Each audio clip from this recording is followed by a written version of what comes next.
Hey everyone, I'm Bernadette McDaniel, and welcome to the premiere episode of A Paranormal Life on Phantoms and Monsters Radio.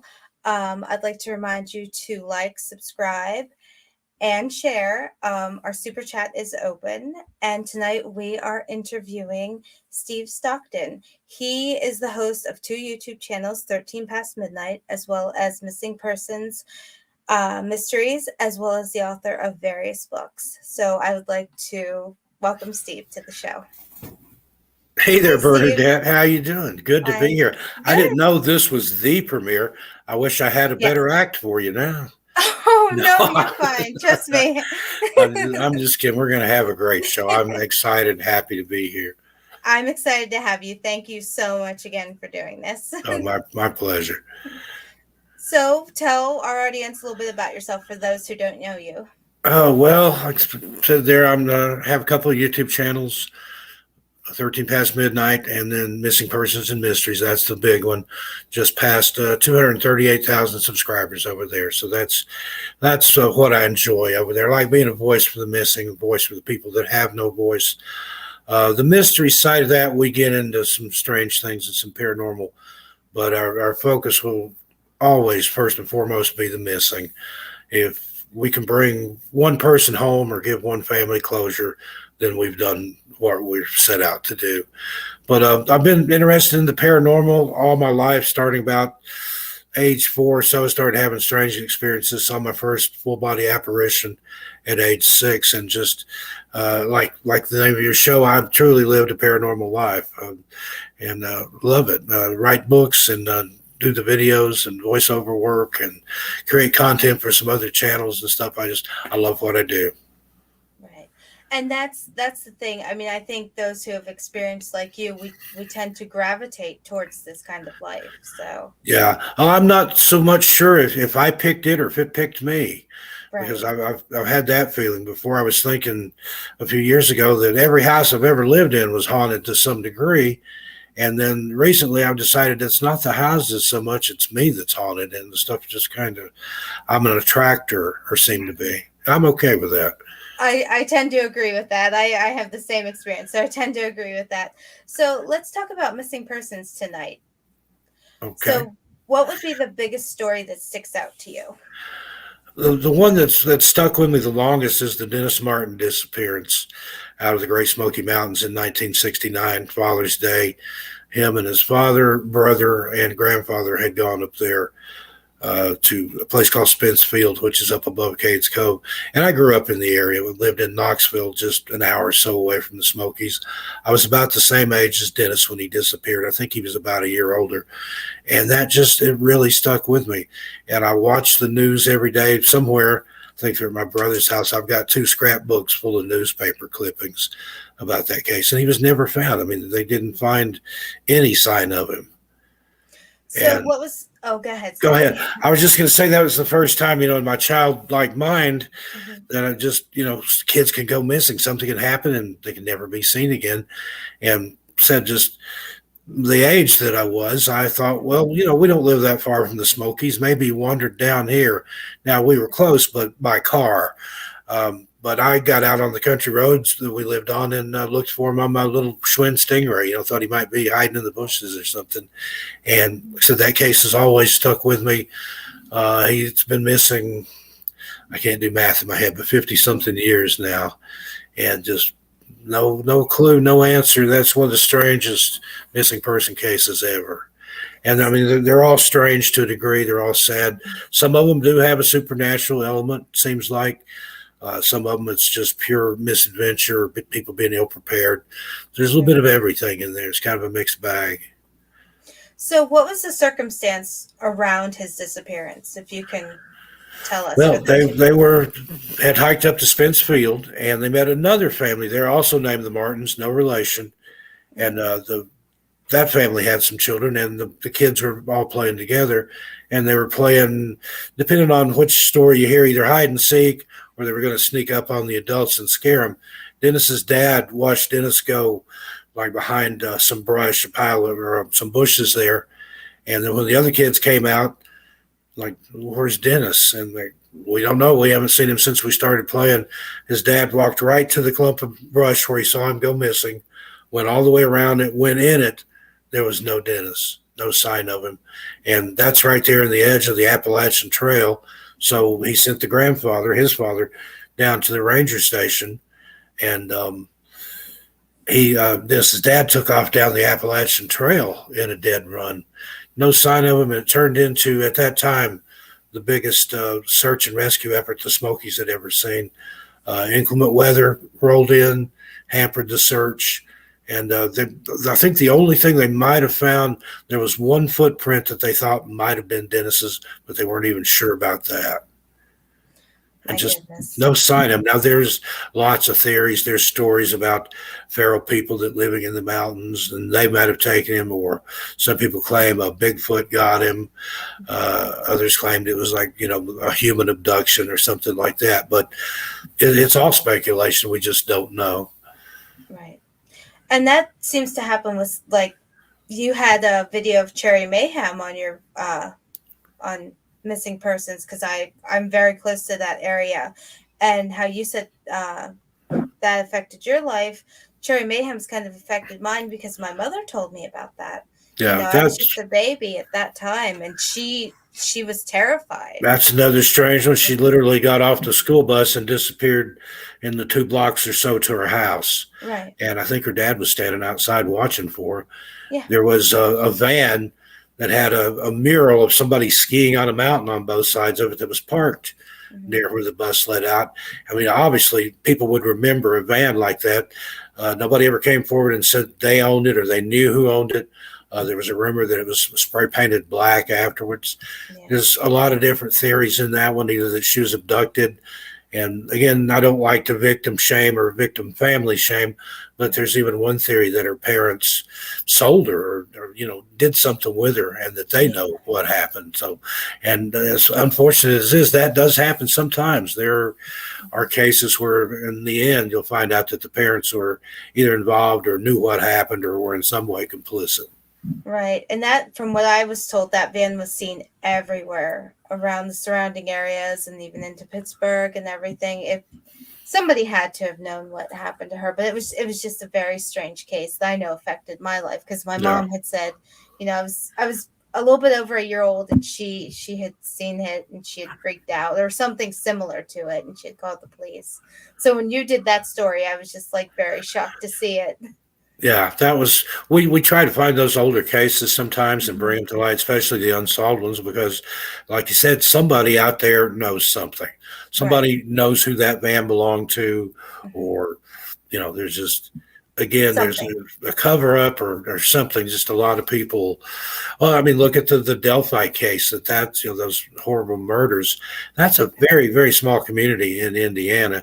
Speaking of Indiana, I want to say hi to my friend Cats on Parade, who stayed up late tonight to watch me from Indiana. Hey, Tina, good to see you. But that whole community, as small as it is, somebody had to know something.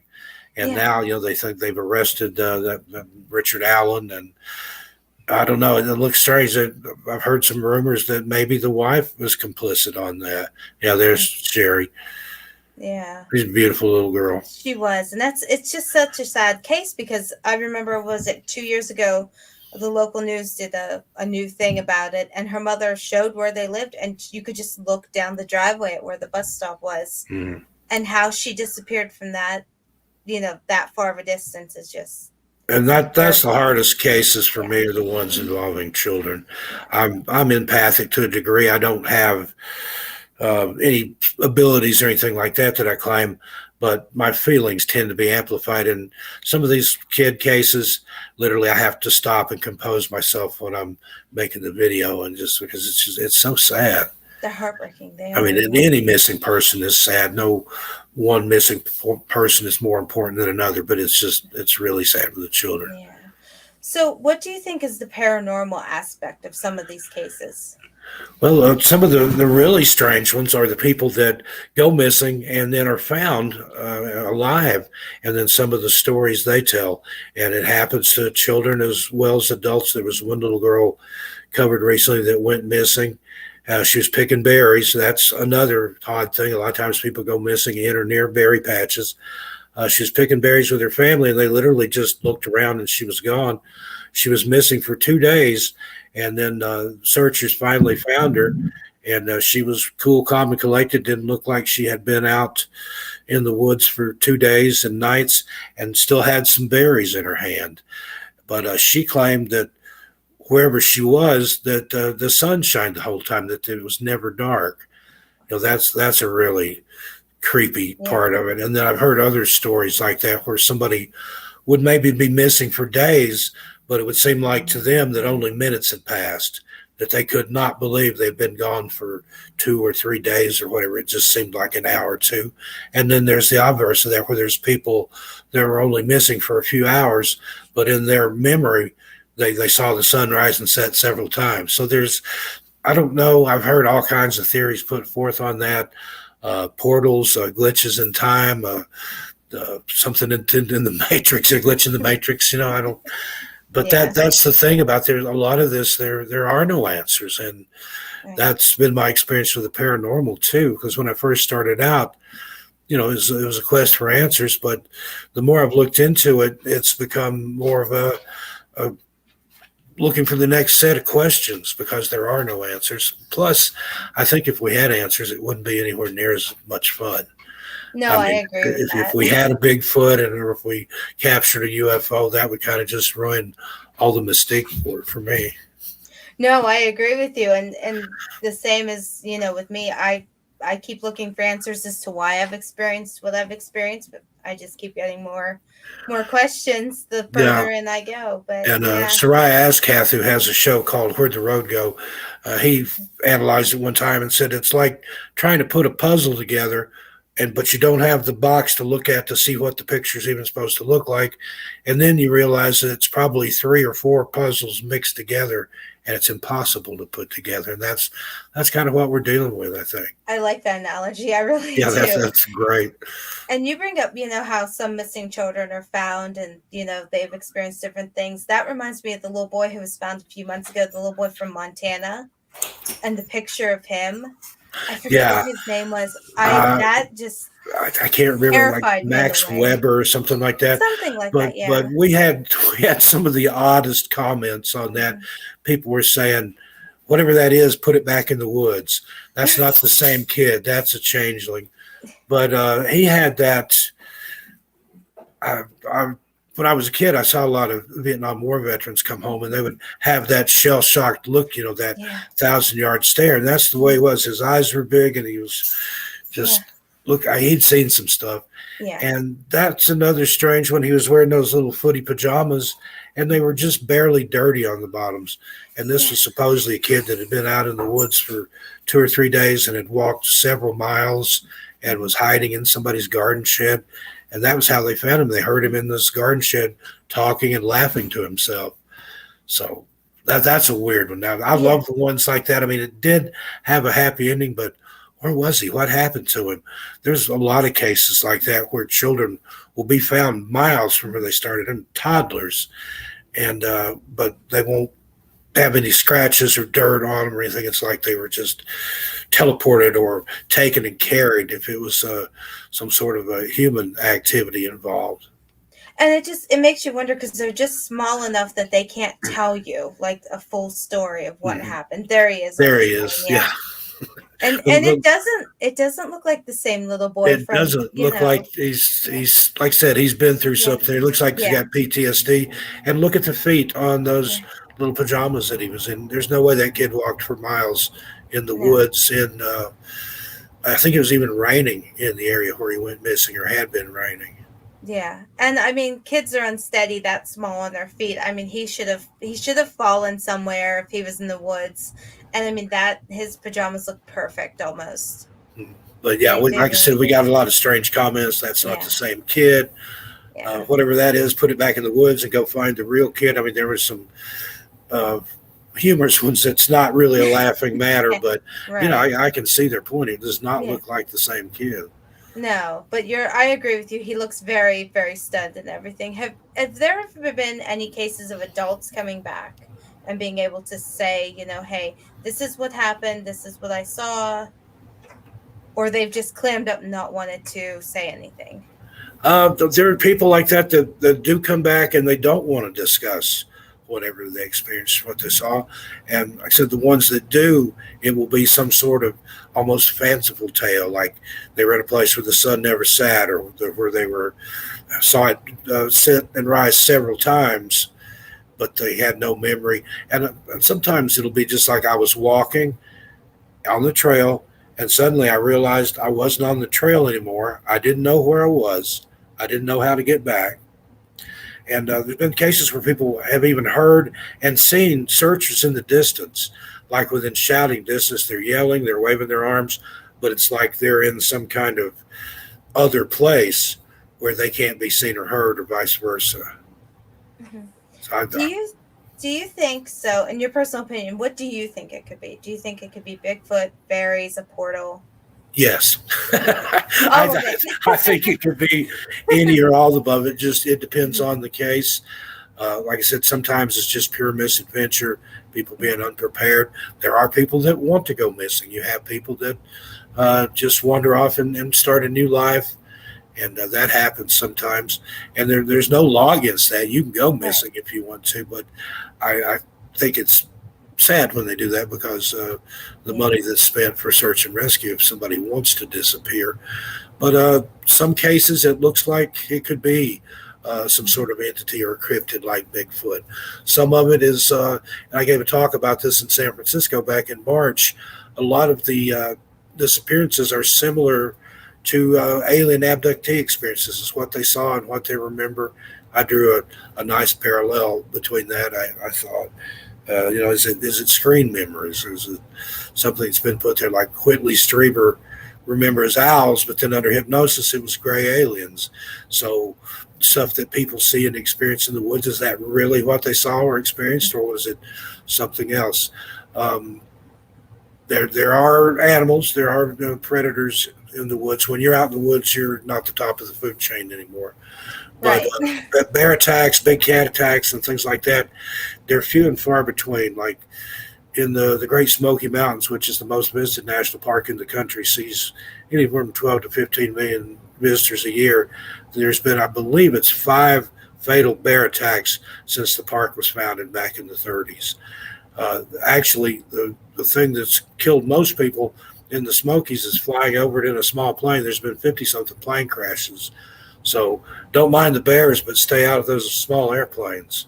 Yeah, really. But it could be anything. It's part of the above, all the above. Like I said, some of them do have a supernatural element.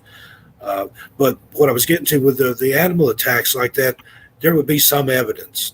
I've seen forensic photographs of people that were killed by a bear or by a moose or by a big cat. There's blood, there's torn clothing.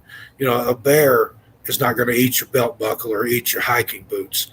They'll eat all they can, and some of those animals will cache their kills to come back later. But I mean, there's going to be a disturbance. There's going to be blood or some sort of forensic evidence. It would be very rare for a big cat to just grab somebody and take off with them with there being no evidence left whatsoever. Right. But a lot of people try to explain it away like that.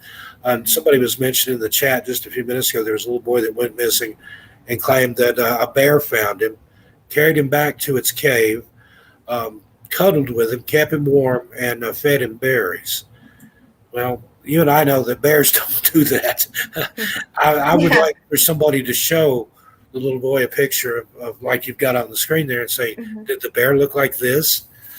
But again, usually when that happens, it's children that are so small they can't fully articulate what happened.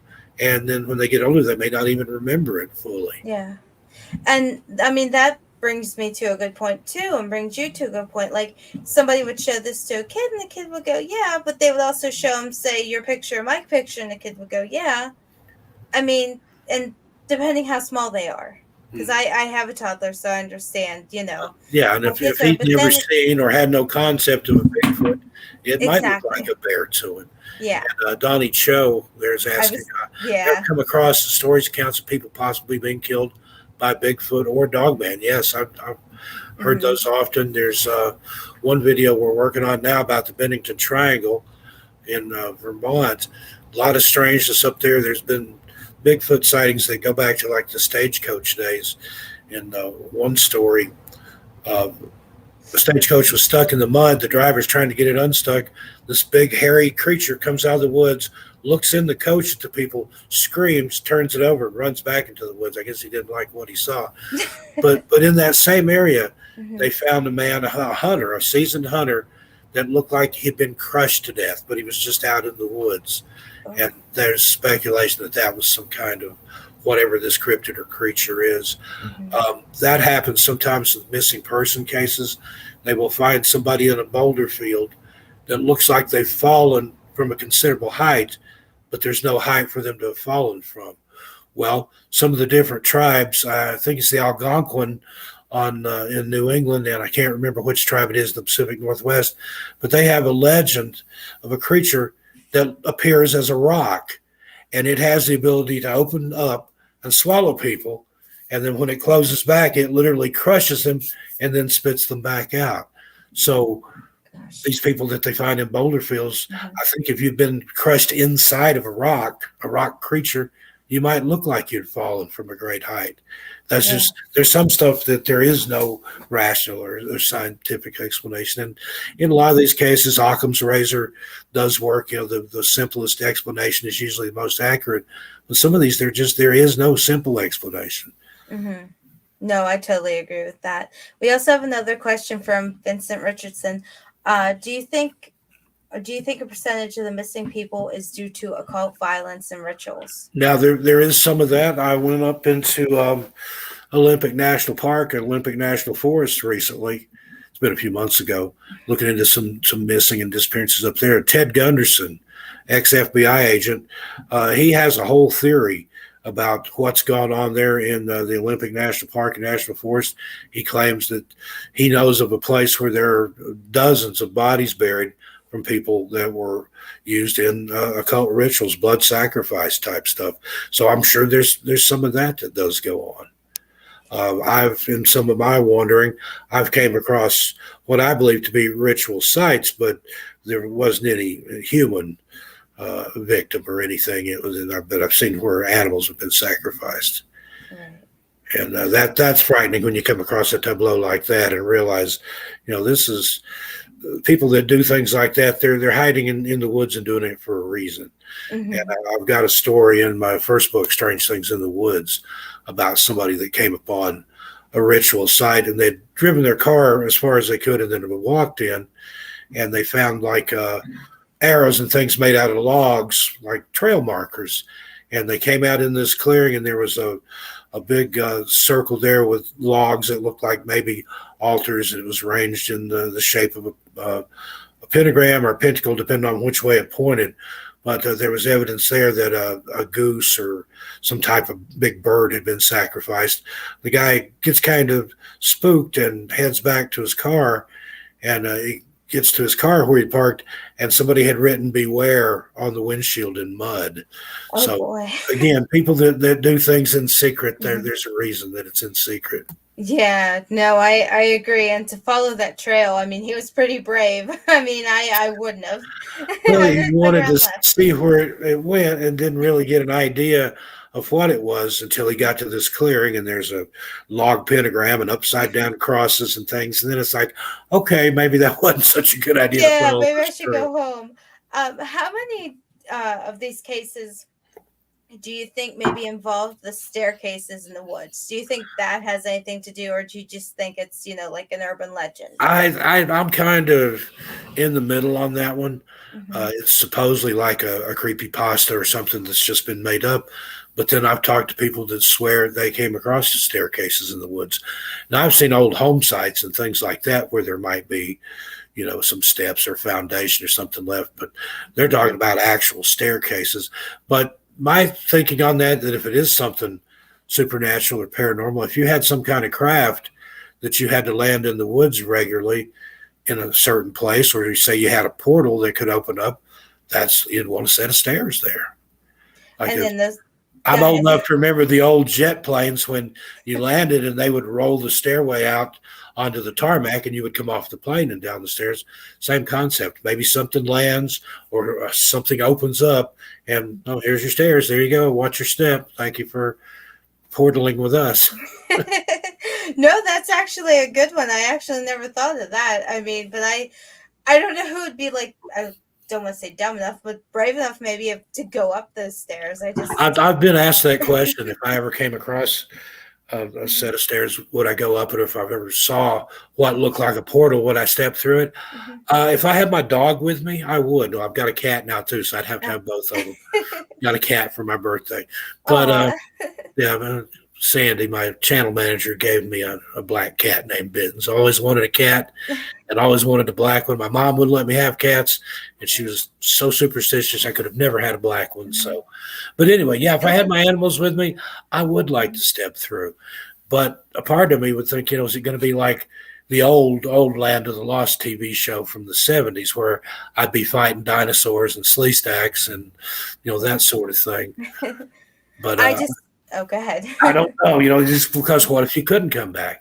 But then again, maybe you wouldn't want to. What if it was a wonderful place and you liked it? Maybe that's why sometimes people go missing and don't come back. They don't want to come back.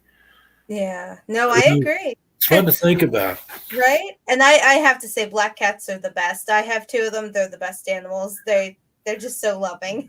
Yeah, Thomas Carroll says, and Cats on Parade says hi to Bittens. That's my new cat. Now, I know she's got 4 black cats.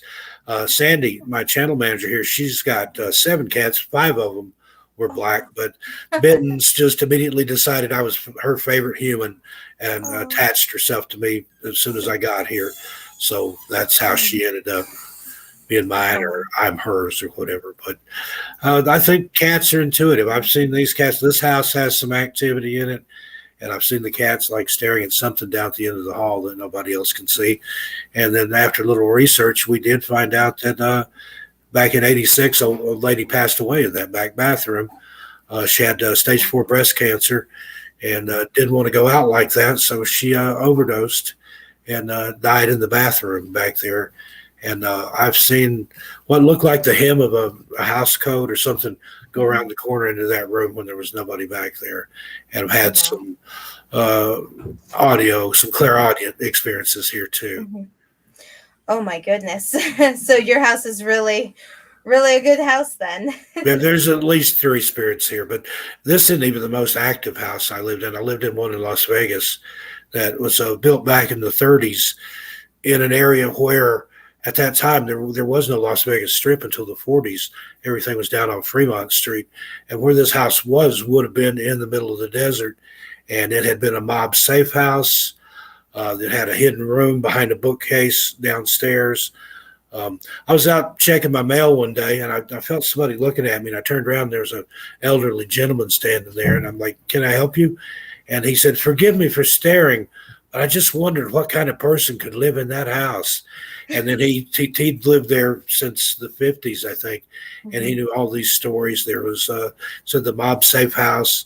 I think that basement room behind the bookcase, it was just a bare room with a drain in the floor. I think there was people that went in there that didn't come back out in one piece the way they went in. And he also said that during the 70s, there was some kind of religious cult that lived there and held ceremonies. And my roommate actually heard people talking and chanting once coming from the downstairs when there was nobody there. She thought it was me. Called me on my phone and said, were you just downstairs? I'm like, I was doing a photo shoot. I'm like, no, I'm out in Red Rock Canyon. I've been out here since daylight. She's like, can I come out there? But there's other times like they had a Roman tub in the upstairs bathroom. Anytime I ever tried to take a soak, it would sound like somebody dragging a metal garbage can full of scrap metal up and down the hallway, and never could find anything. We'd hear people sounded like walking either on the roof or up in the attic. And we had motion detectors and alarms and cameras. Never saw anything, but that's the most active house I've ever lived in. I've got a video about it over on 13 Past Midnight that goes into a lot more detail. So we also have 2 questions. One from Thomas Carroll. What are your thoughts Oh, go There's a ahead. sleep stack, so I might have to fight if I go through a portal. What is your thoughts on the Devoto Pass incident in Russia? Dyatlov Pass. That's a strange one. I don't believe the official explanation that it was an avalanche. Um, some of those people were found with their tongues ripped out. I don't think an avalanche can rip your tongue out. I mean, I guess anything can happen if you're being covered in rushing snow and ice. But there were people that looked like they had literally cut the tent and ran out with either no or very little clothes on. I think there was something else entirely happened there.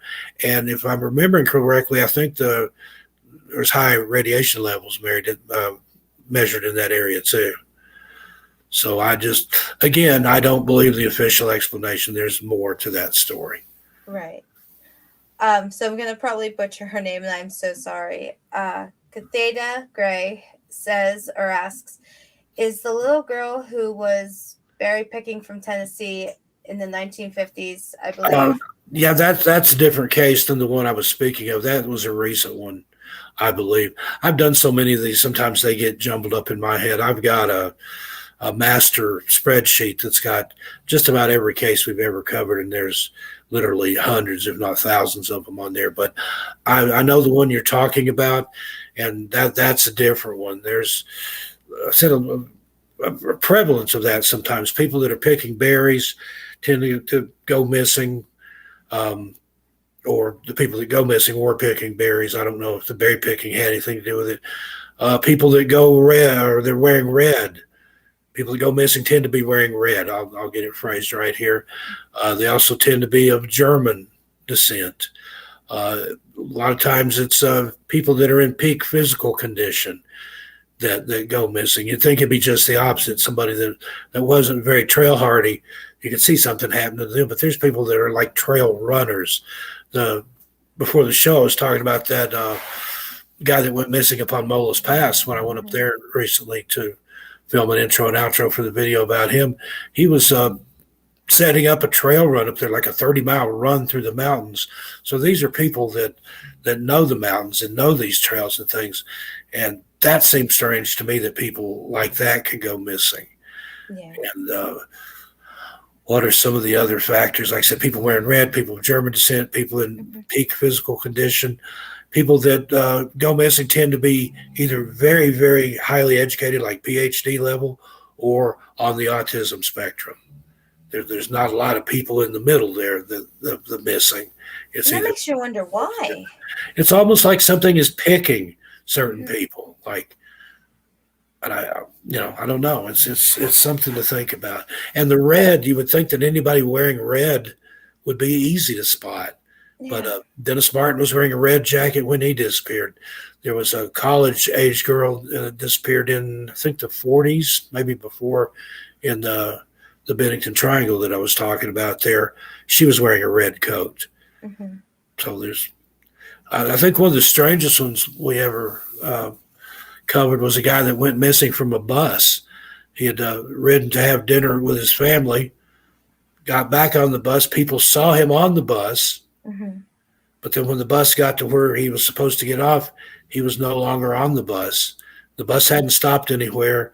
He didn't go out the window or out the back door or anything. And his stuff was still on the bus. He'd had, I think, a notebook and a pencil and a backpack with him. And his wife had also disappeared, I think, but they believed that was, she like just took off. Oh. And he was a veteran.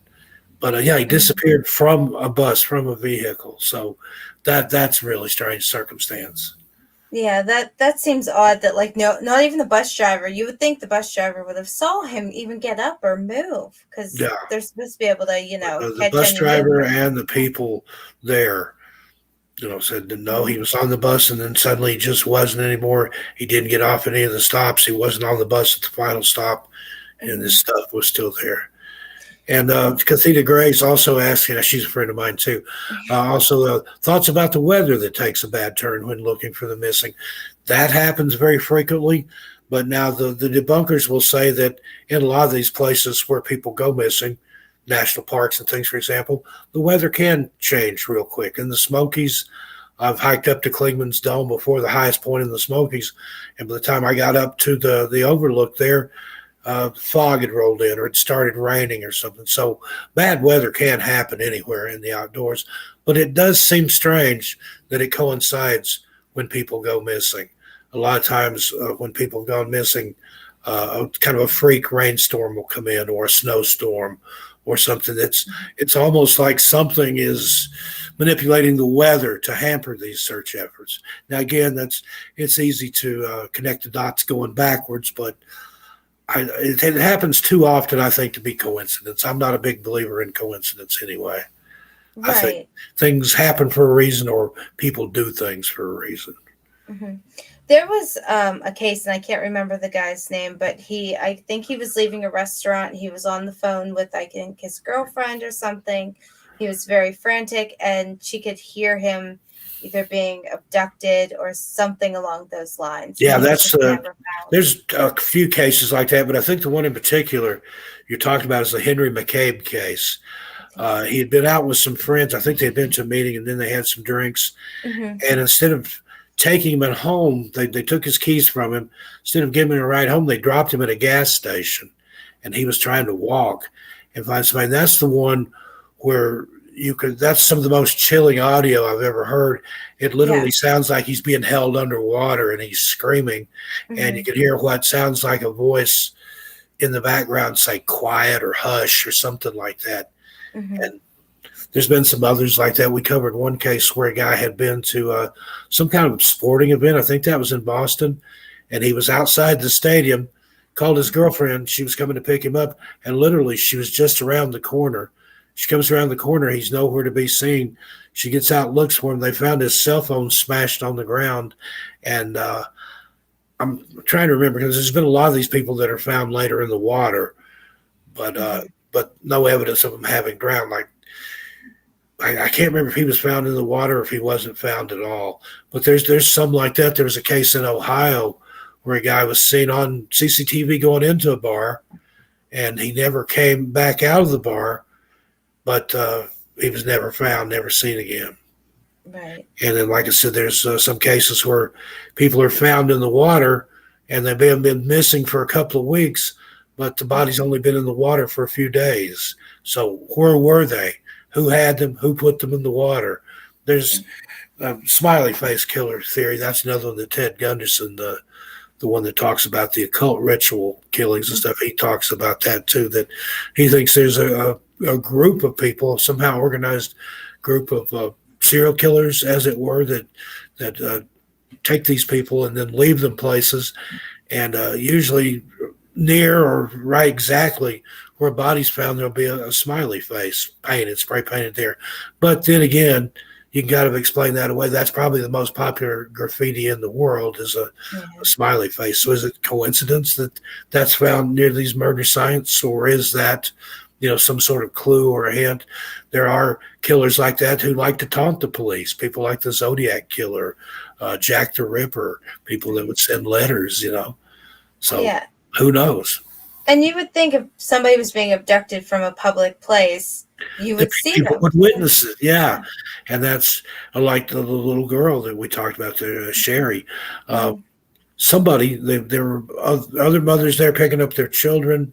Her dad was standing at the end of the driveway, and like you said, you could literally see down to where the bus stop was, but nobody saw a thing. And there was also strange weather in that case as well. And Vincent's asking there, are the FAE to blame for some of the missing? Now, the odd thing about that, you can find people to talk about UFOs with you all day. You can find people that will talk about Bigfoot with you all day. But you mention the FAE, and people will literally laugh at you. But if you look into that, we've had some videos over there called The Missing and the FAE Theory.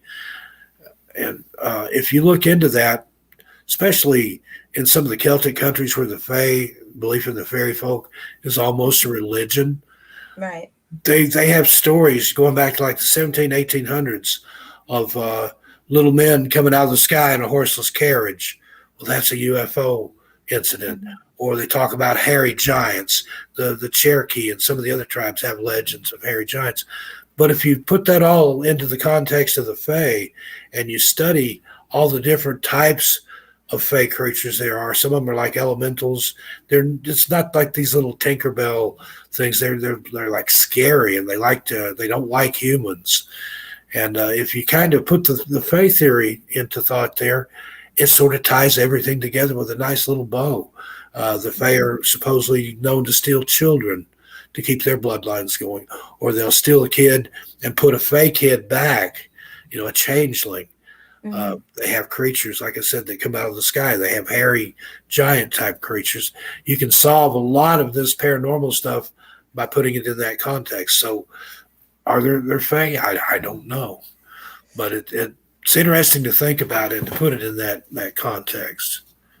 You would think, because with some of the kids saying, a teddy bear took care of me, or this took care of me. I mean, you have to wonder with that. And I tend to lean towards the FAE theory on some of it.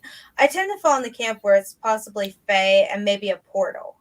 That's where I tend to fall in between. Yeah, and like I said, there's depending on the case, you can make an argument for a lot of different things like that, and some of them, the ones that don't fit any rational or scientific explanation, I think Bigfoot, UFOs, portals, the FAE, I think it could be any one or a mixture of all those, and maybe they even work in conjunction with one another. But the FAE theory makes the most sense to me as far as tying it all up together. Like I said, with a nice red bow on top. If it's the FAE, then it could be all these other things are a part of that, under that hierarchy and that umbrella. Right. And there's stories in the Smokies. I mean, the Cherokee up there talk about I'm going to butcher this, Yuande to Sunday, a race of little people that lived up there that they battled with. There's evidence of like fairy lights and things in the Smokies of somebody years and years ago seeing what they thought was somebody with a lantern, follow that thinking they're going to get out of the woods, and then they get even further lost. Now, there are people that have been led out of the woods by these things, but there's so many things that will anger the fairies and the FAE. And one of the most interesting things is they don't like the color red. So that could be a possible explanation of why people wearing red go missing. The FAE took them. Also, the berry patches, that's not only the FAE people's food, but that's also where they have their revels and their mating. So, you're in there picking berries, you're taking their food and keeping them from getting their groove on. They don't like that, and they'll get rid of you. Yeah, I mean, I think just like anyone else, you disturb them, you're going to be in trouble. We have another question from Phantoms and Monsters Radio. What is your opinion on upright canines? I believe there's something to that. I mean, if you look back at the historical, like the werewolf stories in Europe, Eastern Europe, in the Middle Ages and things, there's not a whole lot of difference between a canine or a dog and a wolf. Now, people will argue with me on that, I'm sure, but I believe there are upright canines. There's stories out here of where there was a family, this has been years ago in New Mexico, that had been mauled by a wolf-like creature, but it was seen running away on two legs. So, dogman, skinwalkers, I'm right in the middle of all that now. When I moved out here to New Mexico, I'm in the Four Corners area. There's a lot of interesting stories out here, a lot of native magic and curses and things been flung back and forth over the years. So I believe that upright canines are possible. Do you also think maybe a Glimmer Man would be possible? I've heard about that. I'm actually familiar with it, but yeah. I've actually had an experience with whatever it was. I've got a video about it over on my channel. I'll give you the short version. Okay. I was living in Portland at the time. I'd been to an event at Powell's World of Books, which is, I think it's the world's largest independent bookstore. They have over 1 million titles on the shelf. It's an impressive place. Takes up a couple city blocks. It's 5 stories tall, I think. They literally hand you a map when you walk in there. But they'd had some kind of event that I'd gone to, and I had to walk back down to what they call the transit mall to catch the train to get back to my neighborhood. And I was waiting for the orange line. It was late at night, probably around 11, midnight, something like that. Whatever one it was, I think it was the last one for that evening. And I'm waiting there, and I was the only one at this particular train stop. And first I saw what looked like, heat rising off the pavement or steam coming out of a grate or something like that. And I just walked over because it was in the summertime, and I walked over to take a look. And it was actually between a lamppost and a permanent garbage can. And it looked like the outline of a human, albeit one of very short stature, maybe only 4 feet tall or so. And when I looked at it, it's like it noticed me looking at it, and it squatted down and like hunched down behind the garbage can. And every hair on my body stood up. And I was afraid that if I ran, that it would come after me and try to catch me. So I just kind of ambled around, acted like I wasn't paying any attention to it. And then when I got to the corner, like I was waiting for the light to change, I just darted out into traffic, ran through the traffic, had people honking and screeching their brakes, and then kept on up the sidewalk until I got to the next train station. And thankfully there were people there. But after that happened, anytime I was downtown late at night, I took an Uber home. But I don't know what it was, but it was, like I said, it was see-through. It looked like looking through saran wrap or the haze that you see coming off the road in the summertime. But it was shaped, it had a humanoid shape to it. And there's a really, really good book called Cameleo by Robert Guffey. Talks about how he believes that was some sort of military experiment going along, and they used people of short stature because obviously something that you can just barely see, or maybe a little bit, the smaller it is, the easier it's going to be to get in someplace. And he believed they were testing on like homeless people and drug addicts and people like that would just automatically be discredited were they to tell what happened to them or mention it. And he had a lot of interaction with this guy named Dion that had seen these creatures. But I think there's something to that. I know a few people that have had encounters. We've covered some. Bruce Maccabee, a UFO researcher, his wife was bow hunting and in a tree stand and saw some sort of creature in a tree, a couple trees over, that she could see through. And I think she took some pictures or tried to make a video of it. And at the very same time that was happening, just on the other side of the woods, there was a high school, and people were out at the football field, like practice or something, and there was a UFO encounter over there. People saw something in the sky. So was it connected to her Glimmer Man sighting? I don't know, but that's again, that's kind of a strange coincidence, and I don't really believe in coincidence. Right, I agree. So Jose Sanchez says, has your guest heard of the case I stated, time anomaly? Don't know what case he stated. I didn't see the previous what you stated, but I have heard some time anomalies. There's all kinds of cases of missing time and some of the disappearances and things. I'm scrolling back here to see if I can find your first question. But I've had missing time myself, as that was very strange. It was the only time it's ever happened. I was a teenager.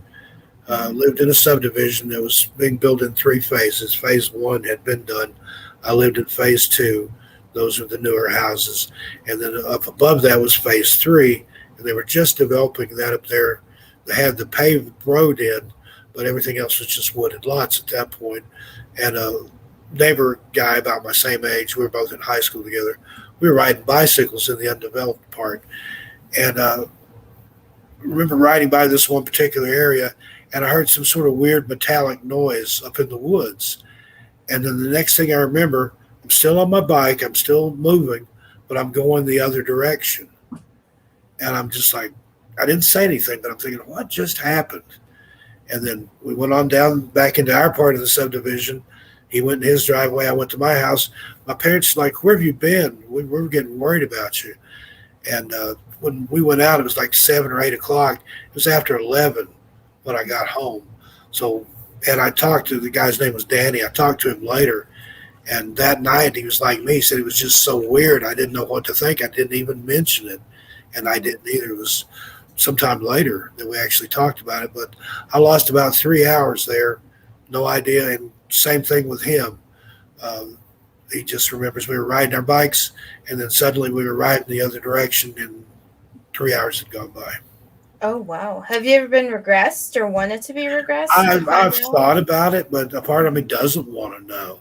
just in case, I don't want it to be some horrific. I don't want to know if I was probed by aliens or something. Fair enough.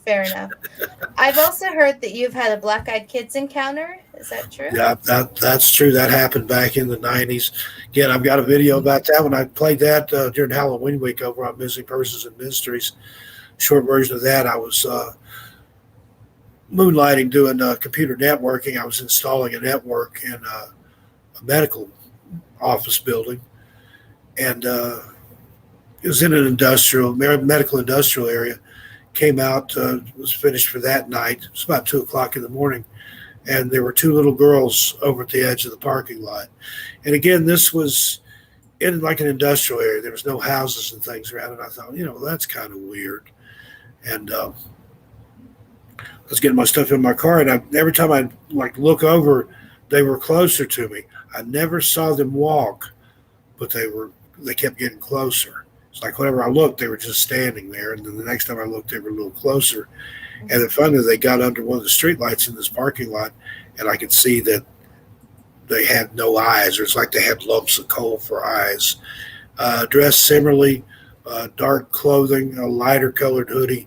One, I would guess, would probably be about 9 or 10. The other one was probably 12 or 13, just based on their size. The smaller one never said anything, but the taller of the two, when they got close enough for me to hear, it was like a litany, just over and over. He won't leave us out here. He'll let us in the car. He'll take us with him. It's dark. It's cold. And it wasn't cold. It was in the summertime. But they never talked to me, but she was talking to the smaller one about me. And so I'm freaking out by this point. I finally got everything in the car. I jumped in the car. And by that time, they were right up by the passenger side door. Well, first of all, if it was two actual kids, I wouldn't feel comfortable putting two underage children in a seat that's just meant for one person. It was warm weather. I'd left the top down. But it frightened me so bad. You'd have to hear me tell the whole story. But that was the most irrational fear I've ever felt. I think it was demonic in nature. It just washed over me. And it wasn't even a fight or flight thing. It was just pure flight. I got my phone with the keys, got my car started. Instead of backing and going the way normally, because they were right there, I jumped the curb and took off down through the lawn of the place. And then all the way to where I was going, I had a girlfriend that lived close by. Usually if I worked late, I'd go and spend the night at her house so I could be back to my day job on time. But that night I turned the opposite direction and drove 25 miles to my parents' house. And the whole time I'm driving down this 4-lane highway, and I keep looking over in the seat or in my mirror. It's like I expected to see them in the car with me or run along beside it or something. That's the strangest thing I've ever experienced and the most frightened I've ever been. I've been in some hairy situations, but that one takes the cake, as they say. And I've had people ask me, would you want to see them again? And I'm like, a part of me wants to, and then a part of me hopes I never do. And wasn't until recently somebody else told my story. And it was the first time, because I've told it several times, and I've had weird things happen usually when I talk about it. We'll see if anything happens tonight. But hearing somebody else tell me, tell it, and me listening to it is the first time that I ever felt anything other than fright from these little girls. I actually felt compassion and a sense of melancholy. I'm thinking, those poor little girls, and I just left them out there. But I think, again, Whitley Strieber and his owls, I don't think it was really two little kids. I think that's whatever it was, that's how it appeared to me. I don't blame you for leaving them there, so don't feel bad. I would have left them there too. So do you think maybe that, the black-eyed kids are responsible for some disappearances? That's an interesting theory. Who knows what would have happened if I'd let them in the car. I've heard stories of people letting them in their homes. And one story in particular, a lady let two of them in, and then like a car showed up in the driveway and all the lights in the house went out and the kids left. And then the husband he had some kind of weird, hemorrhaging thing that happened to him right after, and he passed away. And then she ended up with some really rare form of cancer. And I don't know if she's still alive or not, but there's something to it. It's almost, and there's a really good book, long out of print, by an author named Jim Brandon. He wrote a book called Weird America that's like a guidebook. But then he wrote another book called The Rebirth of Pan. And it talked about this Pan, God Pan, as a cosmic trickster figure. And he sort of surmised that whatever this is responsible for things like the Men in Black. You know, the Men in Black show up, they're wearing nice clothes, they're driving shiny cars that are maybe decades out of date, but they talk weird and they ask weird questions. You know, you think, well, they're driving nice cars, they're wearing nice clothes. Why wouldn't people want to talk to them? But they scare people, they intimidate witnesses. And then you have like the whole phantom clown phenomenon that Lauren Coleman first wrote about that, like back in the 80s. Then, you know, well, we'll send clowns out. Everybody loves clowns, but these are creepy clowns that come out of the woods at night. Same thing with this. Well, kids, you know, we can send kids out. Everybody loves kids. People will talk to kids, but these are creepy kids with black eyes that you know, beg to be let in and stuff. It's almost, I was on with Clyde Lewis right before Halloween. Sandy and I were on there, and we talked about vampires and vampirism. And that's kind of the same thing with the black-eyed kids. You have to let them in. They have to ask to come in. You have to let them in. And that's true with a lot of stuff in the paranormal. I've known people that would contact an entity on a Ouija board that would ask to please come through. Or there's been people that have willingly let stuff in.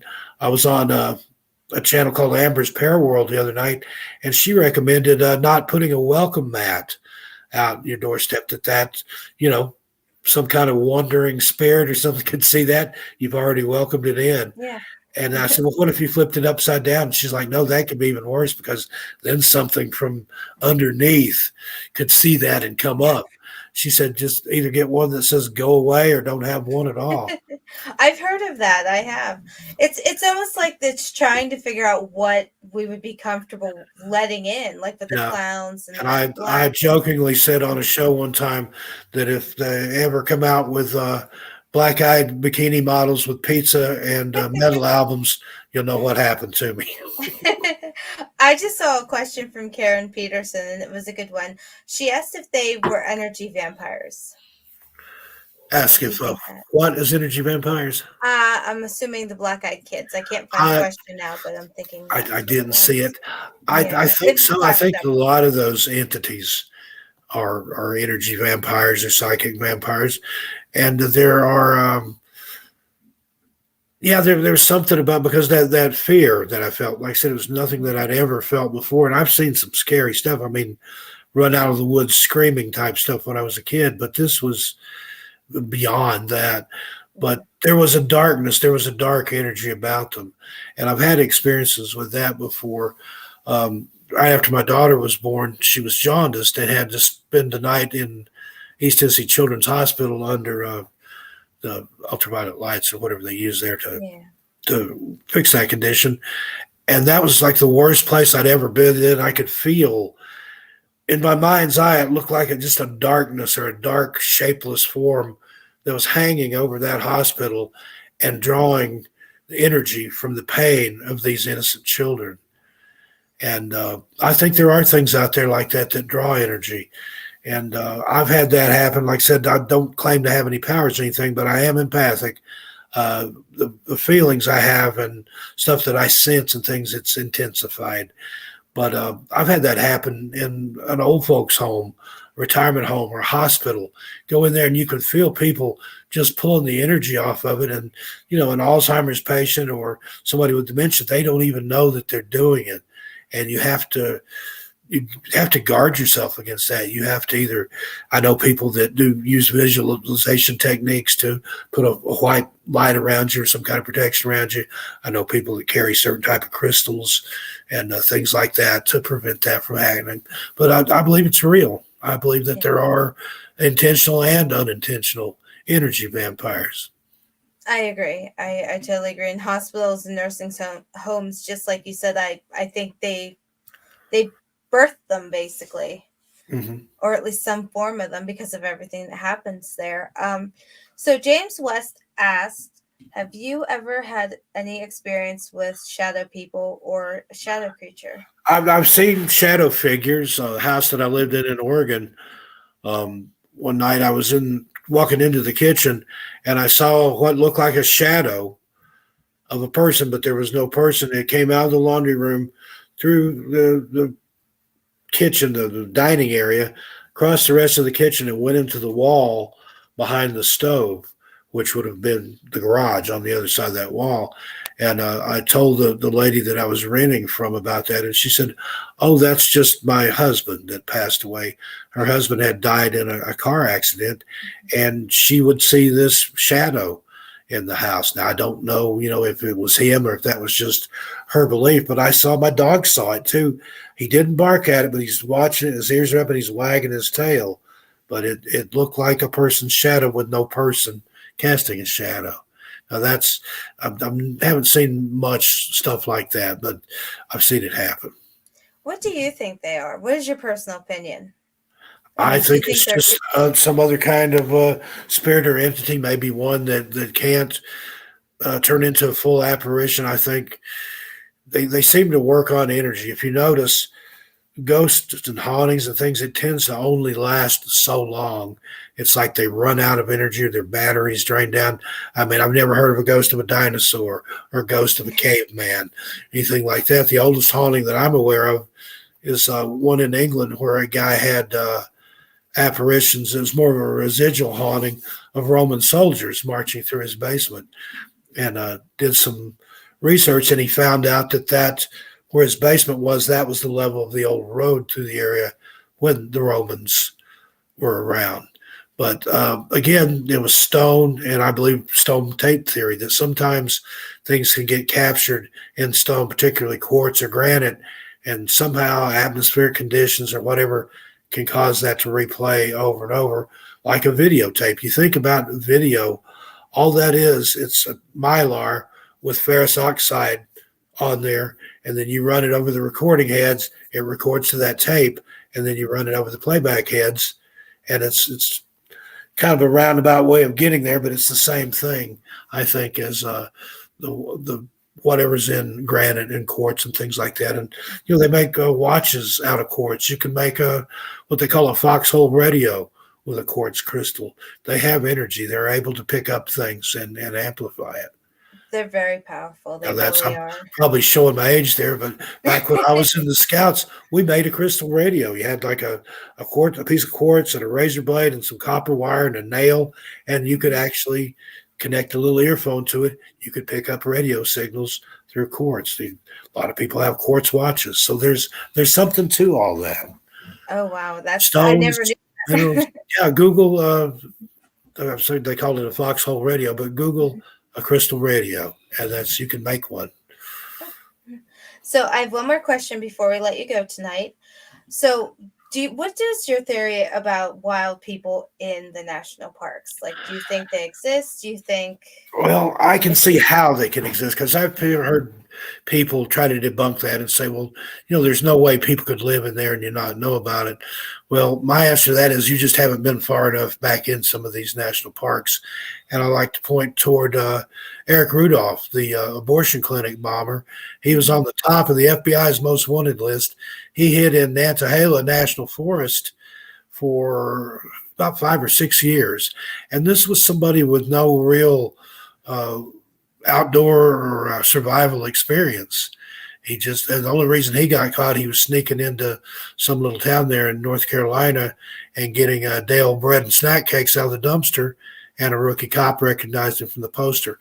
But if somebody like that with no woodlore or woodcraft experience can hide for that long, there are places in those national parks that you might be the first human that's ever set foot in there, or at least the first one in a long time. And Dwight McCarter, he's Great Smokies National Park. He was a lead tracker, and he worked at Dennis Martin case and stuff. He's got some interesting theories about that. He said there are not necessarily feral people, but off-grid people that live in the parks. There's another guy here on YouTube. that has a channel called South Force 10, and he talks about before it became a national park, the Smokies, that some of his relatives were hired by the government to go in and hunt these feral people and thin them out. Not only are they feral, they're cannibals too. And he claims they're what got Dennis Martin, either for breeding purposes or they ate him. I don't even want to think about that, but Yeah. I believe they can exist. I've been far enough back in some places that if you wanted to, and if you had grown up in those woods, say if your whole family or whole generations of your family had lived way back in those woods and off grid, there's plenty of food, there's plenty of water, there's shelter if you know what you're doing. It would be possible to get far enough in just about any national or state park even to where nobody could find you if you didn't want to be found.